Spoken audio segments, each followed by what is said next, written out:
오늘 우리에게 주시는 하나님의 말씀은 욥기서 3장 1절에서 26절까지의 말씀입니다. 욥기 3장 1절에서 26절까지의 말씀입니다. 구약성경 762면에 있습니다.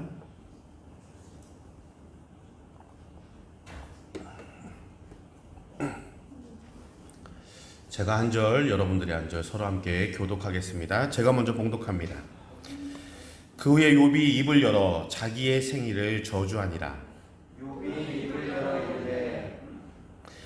내가 난 날이 멀명하였더라면 산의 아이를 베었다 하던 그 밤도 그러하였더라면 그날이 캄캄하였더라면 하나님이 위에서 돌아보지 않으셨더라면 또 그날을 주지 않았더라면 어둠과 죽음의 그늘이 그 날을 자기의 것이라고 주장하였더라면 구름이 그 위에 덮였더라면 흑암이 그 날을 덮었더라면 그 밤이 캄캄한 어둠에 덮였더라면 해연의 수와 달의 수에 들지 않았더라면 그 밤에 자식을 베지 못했더라면 그 밤에 즐거운 소리가 나지 않았더라면 나를 저주하는 자들 곧 미워야단을 격동시키기에 익숙한 자들이 그 밤을 저주하였더라면 그 밤에 새벽별들이 어두웠더라면 그 밤이 광명을 발할지라도 얻지 못하며 동틈을 보지 못하였더라면 좋았을 것을.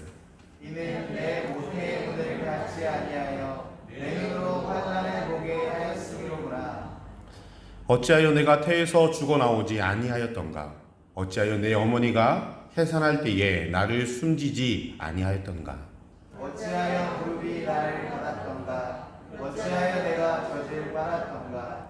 그렇지 아니하였던들 이제는 내가 평안히 누워서 자고 쉬어 있을 것이니 자기를 위하여 폐허를 일으킨 세상 임금들과 모사들과 있었을 것이요 혹시 금을 가지며 은으로 집을 채운 고관들과 함께 있었을 것이며 또는 낙태되어 땅에 묻힌 아이처럼 나는 존재하지 않았겠고 빛을 보지 못한 아이들을 같았을 것이라. 거기서는 악한 자가 소유를 그치며 거기서는 피곤한 자가 쉼을 얻으며 거기서는 갇힌 자가 다 함께 평안히 있어 감독자의 호통 소리를 듣지 아니하며 거기서는 작은 자와 큰 자가 함께 있고 종이 상전에게서 놓이느니라.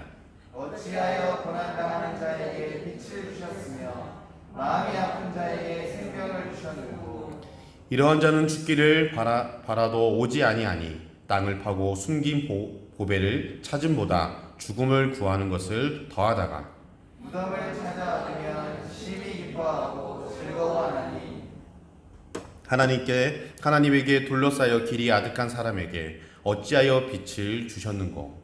나는 음식 앞에서도 탄식이 나며 내가 들은 소리는 물이 쏟아지는 소리 같구나.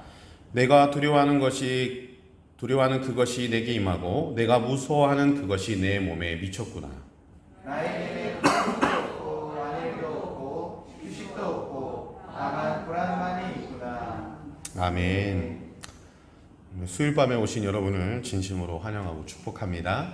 오늘은 함께 고난 중의 탄식 첫 번째 이야기를 하려고 합니다. 제가 이제 코로나를 겪고 지금 후유증으로 기침이 조금 나오는데 조금 양해해 주시고요.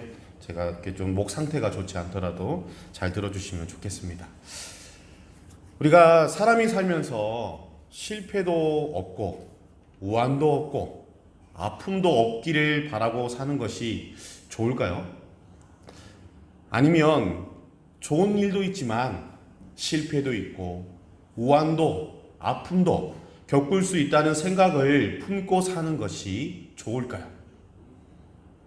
항상 좋은 일이 있고 성공할 수 있고 꿈을 이룰 수 있고 돈도 잘 벌 수 있고 그 다음에 자식들도 잘 될 수 있다고 생각하고 사는 것이 좋을까요? 아니면 좋은 일도 있지만 나쁜 일도 있고 돈을 잘 벌 수도 있지만 못 벌 수도 있고 자식이 잘 될 수도 있지만 그렇지 않을 수도 있다고 생각하는 것이 좋을까요? 어느 것이 좋겠습니까? 어떤 생각을 품고 사는 사람이 세상을 더 잘 살까요? 어떤 생각으로 사는 사람이 믿음으로 사는 삶일까요?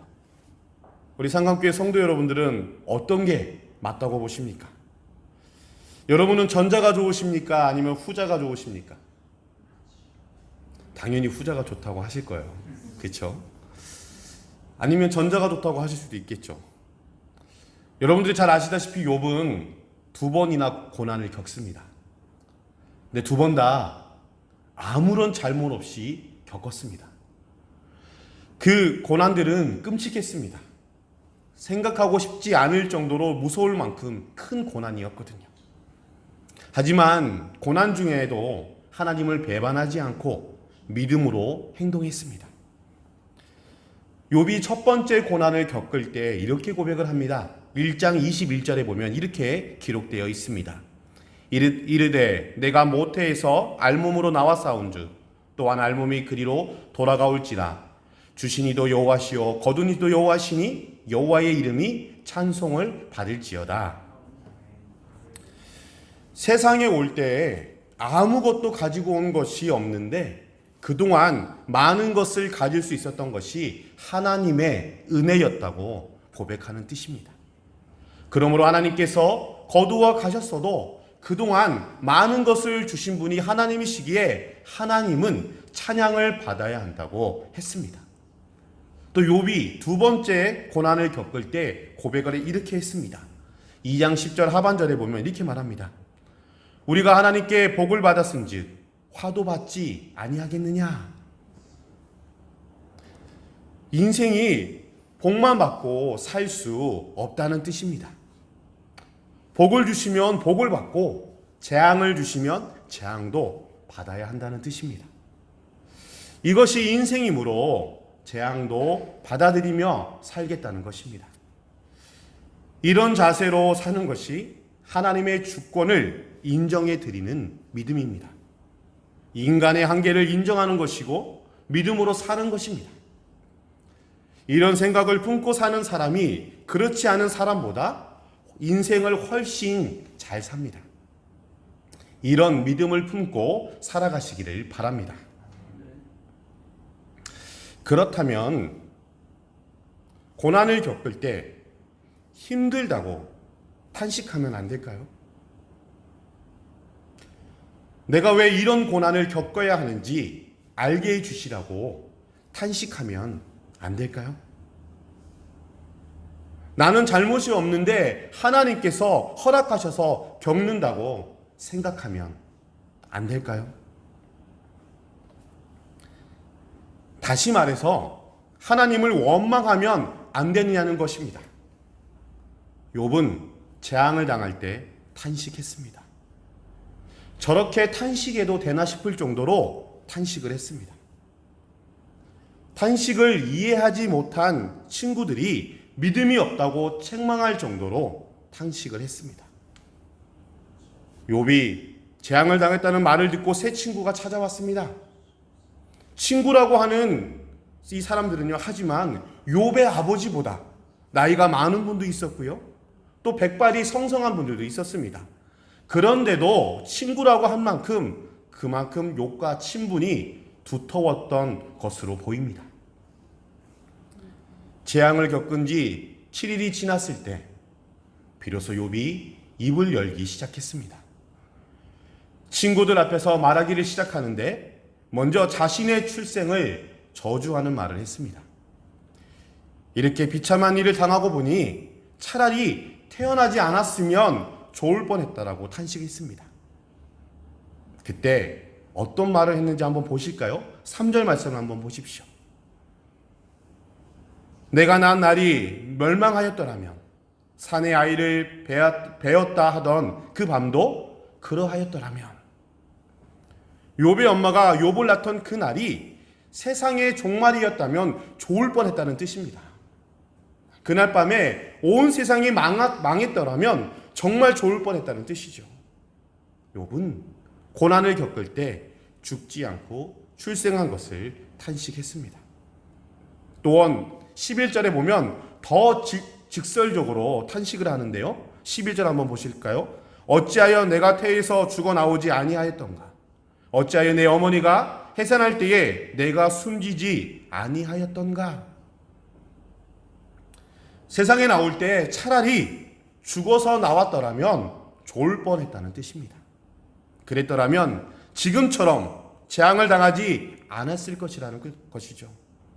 이런 재앙을 당하고 보니 이 세상에 태어난 것보다 태어나지 않은 것이 더 복이라는 뜻입니다. 저도 제 평생에 제가 태어난 것을 저주한 적이 있습니다. 바로 그것은 뜻하지 않은 사역지에서 모함을 당했을 때였어요. 작년에 제가 그랬습니다. 아침에 눈을 뜨기가 싫더라고요. 그래서 제가 기도했어요. 하나님, 저를 여기서 그냥 죽여주십시오. 내일 아침에 눈을 안 떴으면 좋겠습니다. 정말 비참하더라고요. 오늘 이 말씀을 준비하면서 욥의 마음이 어떠했는가가 저에게 또 다시 한번 다가오는 것 같았습니다. 욥은 그렇게 말하기를 한두 번으로 끝내지 않았습니다. 모두 23번이나 이렇게 했거든요. 이제 3절 말씀처럼 나의 난 날이 멸망하였더라면 이라는 식으로 말한 것은 자신이 태어나지 않을 수 있는 방법을 제시한 것이죠. 이 방법으로 16번이나 탄식을 했습니다. 또한 11절처럼 어찌하여 내가 태에서 죽어나오지 아니하였던가라는 식으로 말한 것은 이 세상에 태어난 것을 저주한 것입니다. 13절은 좀 더 특별한 방식으로 말을 하는데요. 13절은 이렇게 말씀하고 있습니다. 그렇지 아니하였던들 이제는 내가 평안히 누워서 자고 쉬었을 것이니. 이것은 죽은 자를 예찬하는 것입니다. 태어나지 못하고 죽은 아이들이 오히려 더 복되다는 것이죠. 태어난 아이들보다. 이런 식으로 말하기를 모두 23번이나 했습니다. 결과적으로 똑같은 말을 23번이나 한 셈인데 똑같은 말을 이렇게 많이 했다는 것은 그만큼 욥의 고통이 극심했다는 것을 의미합니다. 욥은 그렇게 힘들고 또 힘들었고 그래서 탄식을 했습니다. 그런데 그리스도인이 이런 말을 해도 될까요? 아무리 힘들다고 차라리 태어나지 않았으면 좋을 뻔했다고 차라리 죽는 것이 더 낫겠다고 말해도 될까요? 이것은 불신앙이 아닐까요? 하나님께 불경이 아닐까요? 이것을 이해하려면 탄식과 원망의 차이를 알아야 합니다. 탄식은 몸이 아플 때 나는 신음과 같습니다. 자신이 힘들다고 말하는 하소연과도 같습니다. 원망은 자신의 문제를 다른 사람의 탓으로 돌리는 것입니다. 내가 이렇게 된 것은 누구 때문이라고 말하는 것입니다. 성경을 보면 탄식은요, 신앙인에게 허용되지만 원망은 허락되지 않습니다. 그래서 여러분들이 탄식과 원망의 차이점을 분명히 아셔야 합니다. 그리스도인들은 힘들면 기도할 때나 찬양할 때나 힘들다고 탄식을 해도 됩니다. 하나님은 우리의 탄식을 기도로 알아들으십니다. 그러나 원망은 육신의 생각이고 죄의 생각입니다. 시편을 보면 탄식시가 나옵니다. 그 외에도 탄식 기도가 나옵니다. 우리가 잘 아는 사무엘의 어머니 한나는 사무엘을 낳기까지 오랫동안 아이를 낳지 못했습니다. 남편이 한나를 많이 위로했지만 위로가 되지 않았습니다.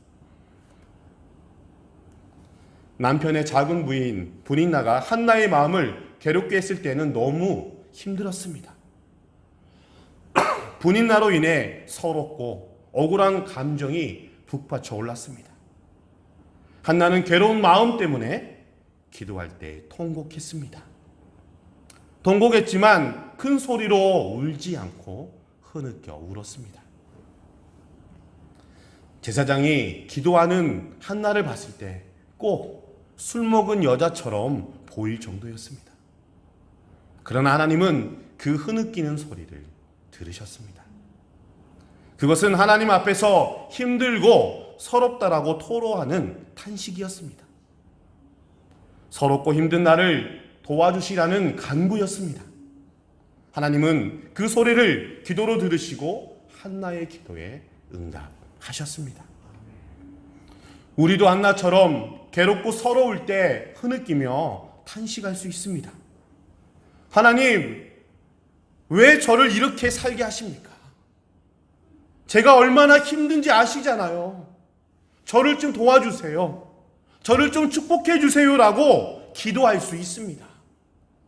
이것이 탄식입니다. 예수님께서도 십자가에서 저주의 고통을 당하실 때 탄식하셨습니다.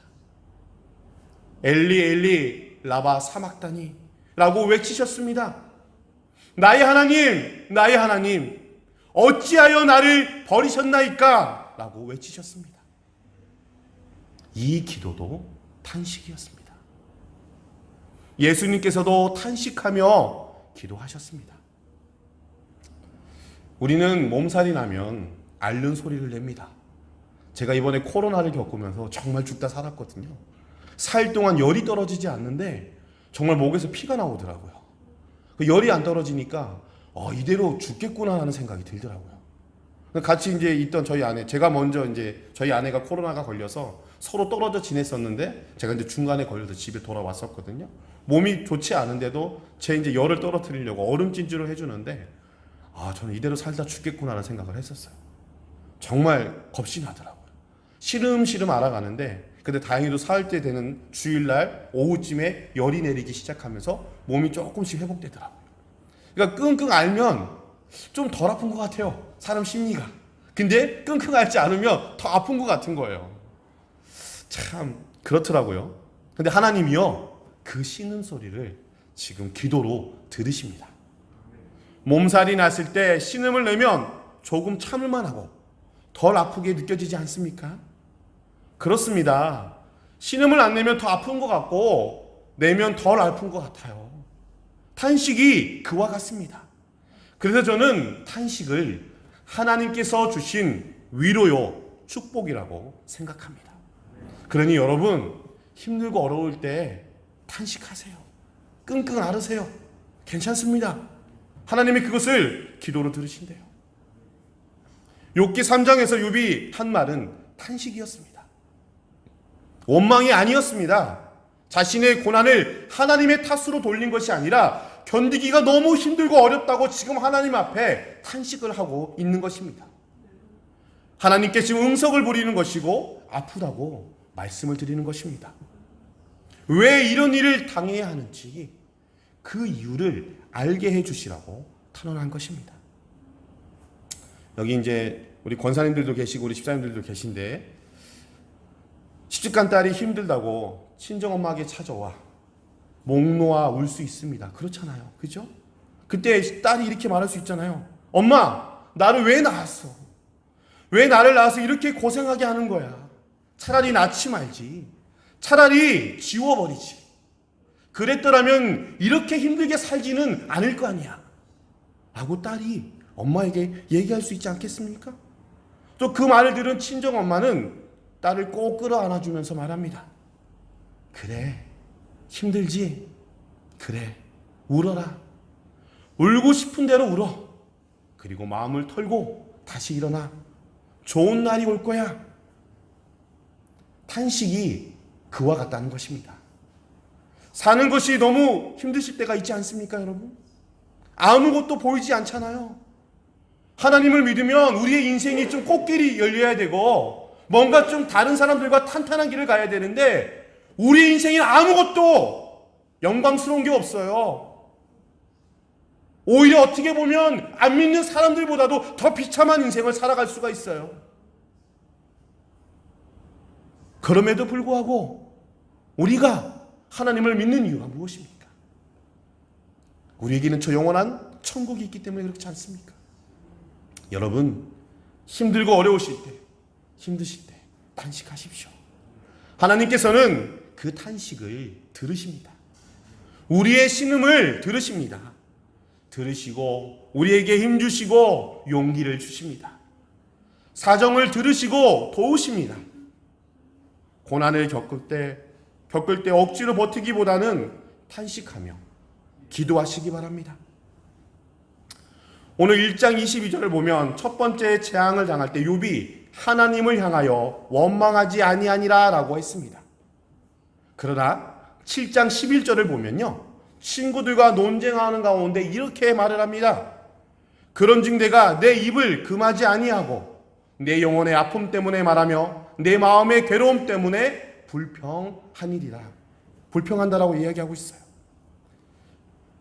1장 22절에서는 욥기를 기록한 기자가 원망하지 않았다고 했고요. 근데 7장 11절에서는 욥이 자기 입으로 원망하겠다고 했습니다. 여러분, 어느 것이 맞을까요? 욥이 하나님을 원망한 것입니까? 원망하지 않았다는 것입니까? 이 문제는 히브리어 원문을 봐야 이해할 수 있습니다. 1장 22절에서는 나탄이라는 단어를 사용하였는데요. 이것은 누구의 탓으로 돌리다라는 뜻입니다. 우리말대로 원망이라는 뜻입니다. 욥은 자신이 재앙을 당한 것이 그것을 하나님께 탓으로 돌리지 않았다는 말입니다. 또 7장 11절은 이와 다른 언어를 사용하는데요.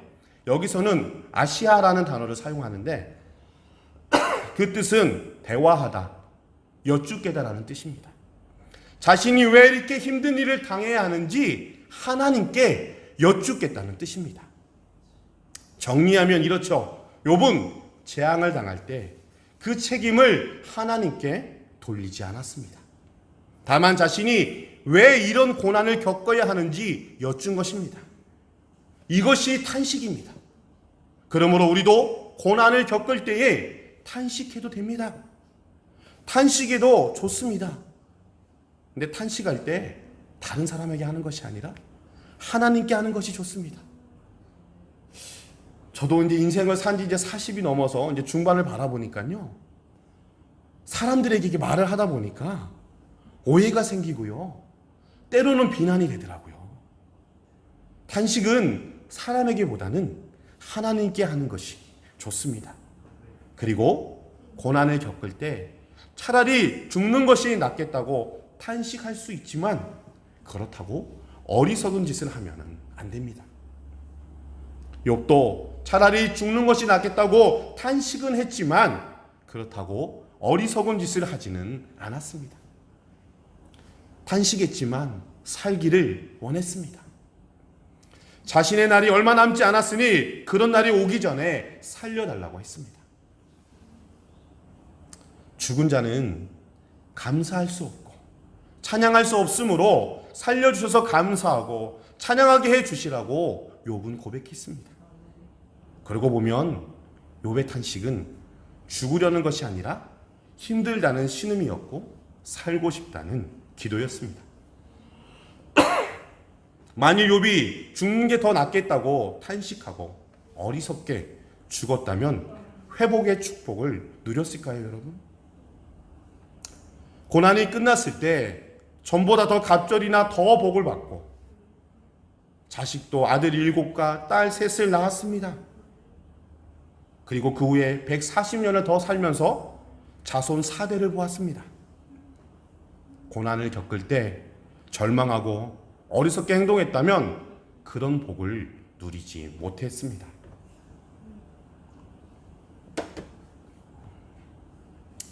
다윗도 그런 경험이 있습니다.